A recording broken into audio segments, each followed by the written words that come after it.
പുതിയ വീഡിയോയിലേക്ക് സ്വാഗതം. നമ്മളിൽ ഒരുപാട് കൂടുതൽ ആളുകളും ഉപയോഗിക്കുന്ന ഒരു ആപ്ലിക്കേഷനാണ് വാട്സപ്പ്. ഈ വാട്സപ്പിൽ നമ്മൾ ഇനിയും ഒരുപാട് നല്ല നല്ല സൗകര്യങ്ങൾ വരണമെന്ന് ആഗ്രഹിക്കുന്നുണ്ട്. അപ്പൊ നമുക്ക് ഒഫീഷ്യലായിട്ട് വാട്സപ്പ് അതുപോലുള്ള സൗകര്യങ്ങൾ ഇതുവരെ ലഭ്യമാക്കിയിട്ടില്ല. ആയതുകൊണ്ട് തന്നെ നമ്മൾ ഏതെങ്കിലും ഒരു തേർഡ് പാർട്ടി ആപ്ലിക്കേഷനുകൾ, അതായത് ആ സൗകര്യം നമുക്ക് നൽകുന്ന തേർഡ് പാർട്ടി ആപ്ലിക്കേഷനുകളെ നമ്മൾ ഇൻസ്റ്റാൾ ചെയ്ത് ഉപയോഗിക്കാറുണ്ട്. അങ്ങനെ നിങ്ങൾക്ക് ഉപയോഗിക്കാൻ പറ്റിയ നിങ്ങളുടെ മൊബൈലിൽ വാട്സപ്പ് ഓൾറെഡി ഇൻസ്റ്റാൾഡ് ആണ് എങ്കിൽ നിങ്ങൾക്ക് ഒത്തിരിയധികം സൗകര്യങ്ങൾ വാട്സപ്പിൽ അഡീഷണൽ ആയിട്ട് ഉപയോഗിക്കാൻ സാധിക്കുന്ന 10 ആപ്ലിക്കേഷനുകളെയാണ് ഈ ഒറ്റ വീഡിയോ ഭാഗത്ത് പരിചയപ്പെടുന്നത്. ഡീറ്റെയിൽഡ് ആയിട്ടുള്ള റിവ്യൂ ഒന്നുമില്ല. 10 ആപ്ലിക്കേഷനുകളും എന്തിനൊക്കെ സഹായിക്കുന്നു എന്നുള്ളത് മാത്രം നിങ്ങൾക്ക് പറഞ്ഞു. വിശദമായിട്ടുള്ള റിവ്യൂ ഓരോ ആപ്ലിക്കേഷനെ കുറിച്ചും പലതവണയായിട്ട് ഞാൻ ഇട്ടതാണ്. അതുകൊണ്ട് തന്നെ അതിലേക്ക് ഞാൻ പോകുന്നില്ല, സമയം കളയുന്നില്ല. ആപ്ലിക്കേഷനുകൾ നമുക്ക് നോക്കാനുണ്ട് എന്നുള്ളതുകൊണ്ട് തന്നെ കൂടുതലായിട്ട് വലിച്ചു നീട്ടുന്നില്ല. നമുക്ക് നേരിട്ട് വീഡിയോയിലേക്ക് പോകാം. അതിന് മുന്നേ ആദ്യമായിട്ടാണ് നിങ്ങൾ യൂട്യൂബ് ചാനൽ കാണുന്നതെങ്കിൽ, വീഡിയോകൾ നിങ്ങൾക്ക് ഇഷ്ടപ്പെടുന്നെങ്കിൽ യൂട്യൂബ് ചാനൽ ലൈക്ക് ചെയ്യുക, സബ്സ്ക്രൈബ് ചെയ്യുക. അതുപോലെ തന്നെ തൊട്ടടുത്ത് കാണുന്ന ബെൽ ബട്ടൺ കൂടി ഒന്ന് എനേബിൾ ചെയ്ത് ആപ്ലിക്കേഷനുകളെയും നമുക്ക് ഓരോന്നായിട്ട് പരിചയപ്പെടാം. അതിൽ ആദ്യത്തെ ആപ്ലിക്കേഷനാണ് സ്റ്റിക്കർ മേക്കർ. നമ്മുടെ വാട്സപ്പിൽ നമുക്കറിയാം, നമുക്ക് സ്റ്റിക്കറുകൾ ക്രിയേറ്റ് ചെയ്ത് അയക്കാനുള്ള സൗകര്യം ലഭ്യമാണ്. വാട്സപ്പിൽ ഒഫീഷ്യലായിട്ട് കുറച്ച് സ്റ്റിക്കറുകൾ മാത്രമാണുള്ളത്. എന്നാൽ ഈ സ്റ്റിക്കർ മേക്കർ ആപ്ലിക്കേഷൻ ഉപയോഗിച്ചിട്ട് നമുക്ക് വളരെയധികം ഈസി ആയിട്ട് സ്റ്റിക്കറുകൾ ക്രിയേറ്റ് ചെയ്യാനായിട്ട് സാധിക്കും. നമുക്ക് ആവശ്യമുള്ള പേര് കൊടുക്കുക, ക്രിയേറ്റ് എന്നുള്ള ബട്ടൺ ക്ലിക്ക് ചെയ്യുക, വീണ്ടും അവിടെ ക്ലിക്ക് ചെയ്യുക. ഇവിടെ ഐക്കൺ ക്ലിക്ക് ചെയ്ത് നിങ്ങൾക്ക് ഗാലറിയിലുള്ള ഏതെങ്കിലും ഒരു ഫോട്ടോ ഉപയോഗിച്ചിട്ട്, നിങ്ങളുടെ സ്വന്തം ഫോട്ടോ ഉപയോഗിച്ചിട്ട് മനോഹരമായി സ്റ്റിക്കറുകൾ ഇതുപോലെ ക്രിയേറ്റ് ചെയ്തെടുക്കാനായിട്ട് സാധിക്കും. നിങ്ങൾക്ക് ആവശ്യമുള്ളത് ഈ ഒരു നിങ്ങളുടെ ഫോട്ടോ ഉപയോഗിച്ചിട്ട്, നിങ്ങൾക്ക് ആവശ്യമുള്ളവരുടെ ഫോട്ടോ ഉപയോഗിച്ചിട്ടൊക്കെ നിങ്ങൾക്ക് വാട്സപ്പിൽ ക്രിയേറ്റ് ചെയ്തെടുക്കാനായിട്ട് സാധിക്കും. നമ്മളിതിലേക്ക് ഒരു 3 എണ്ണെങ്കിലും ആഡ് ചെയ്ത് കൊടുത്ത ശേഷം മാത്രം വേണം നമുക്ക് ഇതിനകത്തേക്ക് വാട്സപ്പിലേക്ക് ആഡ് ചെയ്യാനായിട്ട്. ജസ്റ്റ് ആഡ് ടു വാട്സപ്പ് എന്ന ബട്ടൺ ക്ലിക്ക് ചെയ്യുക. ആഡ് ടു എന്നുള്ള ബട്ടൺ ക്ലിക്ക് ചെയ്യുമ്പോൾ വാട്സപ്പിൽ ഓൾറെഡി ആ സ്റ്റിക്കർ ആഡ് ചെയ്തു എന്ന് പറഞ്ഞിട്ട് കാണാനായിട്ട് സാധിക്കും. ഇത് നമുക്കൊന്ന് വാട്സപ്പ് ഓപ്പൺ ചെയ്യാം. വാട്സപ്പ് ഓപ്പൺ ചെയ്തിട്ട് താഴെ ക്ലിക്ക് ചെയ്യുക, സ്റ്റിക്കർ പാക്ക് ക്ലിക്ക് ചെയ്യുക. ഇവിടെ ഭാഗത്ത് കാണാൻ നമ്മൾ ക്രിയേറ്റ് ചെയ്ത സ്റ്റിക്കറുകൾ ഇവിടെ കാണാനായിട്ട് സാധിക്കും. അത് നിങ്ങൾക്ക് ടെക്സ്റ്റ് എഴുതിയിട്ടോ മറ്റോ ഒക്കെ അയക്കാനായിട്ട് സാധിക്കുന്നതാണ്. ഇനി നമ്പർ 2ാമത്തെ ആപ്ലിക്കേഷൻ.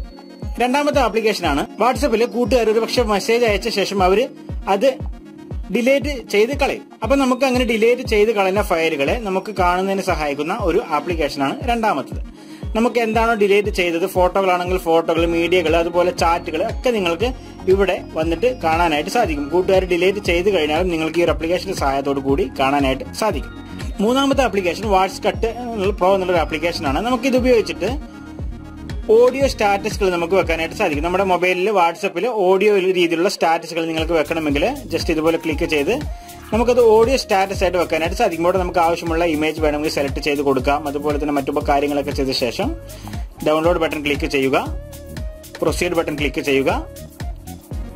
അപ്പോൾ അത് വർക്കിംഗ് ആയി കഴിഞ്ഞാൽ, അത് ഫിനിഷിംഗ് ആയി കഴിഞ്ഞാൽ നിങ്ങൾക്ക് അത് ഓട്ടോമാറ്റിക്കായിട്ട് വാട്സപ്പിന്റെ സ്റ്റാറ്റസ് ആക്കിയിട്ട് വെക്കുവാനായിട്ട് സാധിക്കും. 4ാമത്തെ ആപ്ലിക്കേഷൻ വീഡിയോ കോൾ റെക്കോർഡ് ചെയ്യുന്ന ആപ്ലിക്കേഷനാണ്. വാട്സപ്പിലുള്ള അതുപോലെ മറ്റുള്ള സ്ഥലങ്ങളിലൊക്കെ നമ്മൾ വീഡിയോ കോൾ ചെയ്യുമ്പോൾ അത് റെക്കോർഡ് ചെയ്യുന്ന ആപ്ലിക്കേഷനാണ് 4ാമത്തത്. നമുക്ക് എനേബിൾ ചെയ്ത് കൊടുക്കുക. ശേഷം നമുക്ക് നോട്ടിഫിക്കേഷനുള്ള സ്റ്റാർട്ട് അല്ലെങ്കിൽ സ്റ്റോപ്പ് കാണാനായിട്ട് സാധിക്കും. സ്റ്റാർട്ട് ക്ലിക്ക് ചെയ്ത് കഴിഞ്ഞാൽ റെക്കോർഡിംഗ് സ്റ്റാർട്ട് ആവുന്നതാണ്. നിങ്ങൾ വീഡിയോ കോൾ ചെയ്യുന്ന സമയത്ത് നിങ്ങൾക്ക് അത് റെക്കോർഡ് ചെയ്യാനായിട്ട് സാധിക്കും. സ്റ്റാർട്ട് ക്ലിക്ക് ചെയ്ത് കഴിഞ്ഞാൽ റെക്കോർഡിംഗ്. 5ാമത്തെ ആപ്ലിക്കേഷൻ വീഡിയോ ടു മീ എന്നുള്ള ഒരു ആപ്ലിക്കേഷനാണ്. നേരത്തെ പറഞ്ഞതുപോലെ തന്നെ നമുക്ക് ഫയലുകൾ ക്രിയേറ്റ് ചെയ്യാൻ സഹായിക്കുന്ന, അതായത് വീഡിയോ ഫയലുകൾ ജിഫ് ഫോർമാറ്റിലേക്ക് മാറ്റുന്നതിന് നിങ്ങളെ സഹായിക്കുന്ന ഒരു ആപ്ലിക്കേഷൻ. ഇത് ഉപയോഗിച്ചിട്ട് നമുക്ക് എത്ര മിനിറ്റിലുള്ള വീഡിയോകളും സ്റ്റാറ്റസ് ആയിട്ട് വെക്കാനായിട്ട് സാധിക്കും. ഈ ആപ്ലിക്കേഷൻ ടോക്ക് ഫാസ്റ്റർ എന്നുള്ള ഒരു ആപ്ലിക്കേഷനാണ്. ഈ ആപ്ലിക്കേഷൻ നമുക്ക് വാട്സപ്പിൽ ഒരുപാട് വോയിസ് ക്ലിപ്പുകൾ അയക്കുന്ന കൂട്ടുകാർക്ക് സഹായിക്കുന്ന ഒരു ആപ്ലിക്കേഷനാണ്. സ്കിപ്പ് കൊടുക്കാം.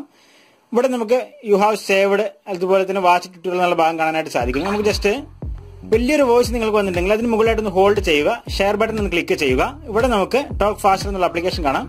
അത് ക്ലിക്ക് ചെയ്തിട്ട് ഈ 1-2 മിനിറ്റുള്ള വോയിസ് നമുക്ക് സ്പീഡ് കൂട്ടിയിട്ട് ജസ്റ്റ് ഒരു 10-30 സെക്കൻഡ് കൊണ്ട് നമുക്കത് കേട്ട് തീർക്കാനായിട്ട് സാധിക്കും. അപ്പം അതിന് നിങ്ങളെ സഹായിക്കുന്ന ഒരു ആപ്ലിക്കേഷനാണ് അത്.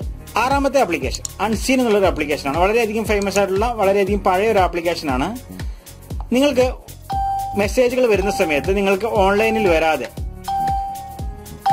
ഓഫ്ലൈനിൽ കാണിച്ചുകൊണ്ട് തന്നെ നിങ്ങൾക്ക് മെസ്സേജുകൾ സ്വീകരിക്കാനും അതുപോലെ തന്നെ നിങ്ങൾ ഓൺലൈനിൽ വന്നു എന്നവർക്ക് മനസ്സിലാവാത്ത രീതിയിൽ കാണിക്കാനും ഒക്കെ സഹായിക്കുന്ന ഒരു ആപ്ലിക്കേഷനാണിത്.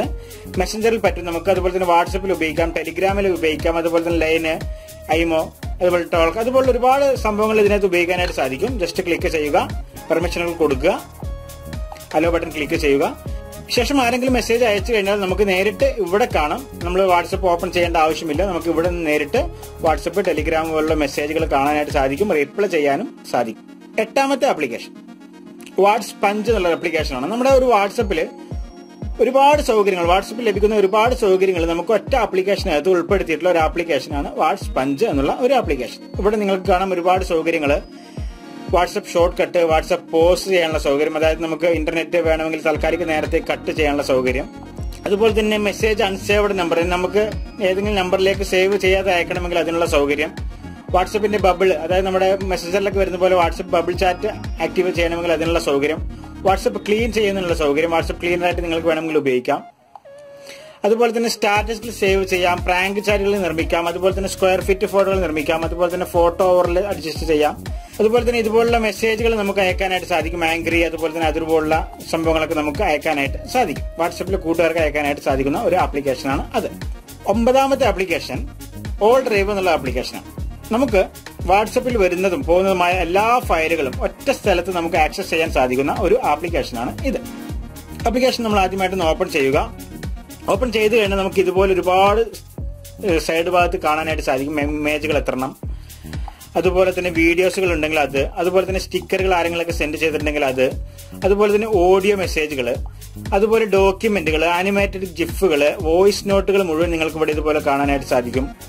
അതുപോലെ തന്നെ പ്രൊഫൈൽ ഫോട്ടോകൾ, സേവ്ഡ് സ്റ്റാറ്റസുകൾ, സെൻഡ് ഇമേജുകൾ, നിങ്ങൾ സെൻഡ് ചെയ്ത ഇമേജുകൾ, സെൻഡ് ചെയ്ത വീഡിയോകൾ, സെൻഡ് ചെയ്ത ഓഡിയോകൾ ഒക്കെ നിങ്ങൾക്ക് ഇവിടെ ഇതുപോലെ കാണാനായിട്ട് സാധിക്കും. വളരെ സിമ്പിൾ ആയിട്ട് തന്നെ ഒറ്റ ആപ്ലിക്കേഷൻ ഉപയോഗിച്ചിട്ട് കാണാനായിട്ട് സാധിക്കുന്നതാണ്. നമ്മുടെ ലിസ്റ്റിലുള്ള 10ാമത്തെ ആപ്ലിക്കേഷനാണ് ഓട്ടോ മൂവ് എന്നുള്ള ഒരു ആപ്ലിക്കേഷൻ. ഇത് എല്ലാ ഡിവൈസുകളിലും വർക്ക് ആവണമെന്നില്ല, ചില ഡിവൈസുകളിൽ മാത്രമേ ഇത് വർക്ക് ആവത്തുള്ളൂ. പ്രത്യേകിച്ച് ഏറ്റവും പുതിയ വെർഷനുകളൊക്കെ ആണെങ്കിൽ വർക്ക് ആവത്തില്ല, കാരണം പുതിയ മോഡലുകളിൽ ഇത് ആവശ്യമില്ല. ഇതിന്റെ ഉപയോഗം എന്നുള്ളത് നമ്മുടെ മൊബൈലിന് സ്പേസ് കുറവാണെങ്കിൽ നിങ്ങൾക്ക് വാട്സപ്പിൽ ഇപ്പോൾ വരുന്ന ഫയലുകളൊക്കെ ഓട്ടോമാറ്റിക്കായിട്ട് വരിക നമ്മുടെ ഫോൺ മെമ്മറിയിലേക്കായിരിക്കും. എന്നാൽ ഈ ഒരു ആപ്ലിക്കേഷൻ ഉപയോഗിച്ചിട്ട് ആ വാട്സപ്പ് എന്നുള്ള ഫോൾഡർ സെലക്ട് ചെയ്ത് കൊടുത്തു കഴിഞ്ഞാൽ ഓട്ടോമാറ്റിക്കായിട്ട് ആ ഫയലുകളൊക്കെ നമ്മൾ നിർദ്ദേശിക്കുന്ന എക്സ്റ്റേണൽ SD കാർഡിലേക്ക് സേവ് ആവും. ഓട്ടോമാറ്റിക്കായിട്ട് തന്നെ മൂവ് ആയിക്കൊണ്ടിരിക്കും. അങ്ങനെ വാട്സപ്പിൽ നിങ്ങൾക്ക് വരുന്ന അല്ലെങ്കിൽ ഫോൺ മെമ്മറിയിൽ വരുന്ന സ്റ്റോറേജിന്റെ പ്രശ്നം നിങ്ങൾക്ക് പരിഹരിക്കാനായിട്ട് സാധിക്കും. അപ്പൊ ഈ 10 ആപ്ലിക്കേഷനുകൾ നിങ്ങൾക്ക് പരിചയപ്പെടുത്തി. നിങ്ങൾക്ക് അവ ഇഷ്ടപ്പെട്ട് കാണുമെന്ന് കരുതുന്നു. ചിലതൊക്കെ നിങ്ങൾ ഉപയോഗിക്കുന്നുണ്ടാവാം, ഉപയോഗിക്കാത്തവ ഉപയോഗിച്ച് നോക്കുക. പുതിയൊരു വീഡിയോ ആയിട്ട് വീണ്ടും കാണാം. ബൈ.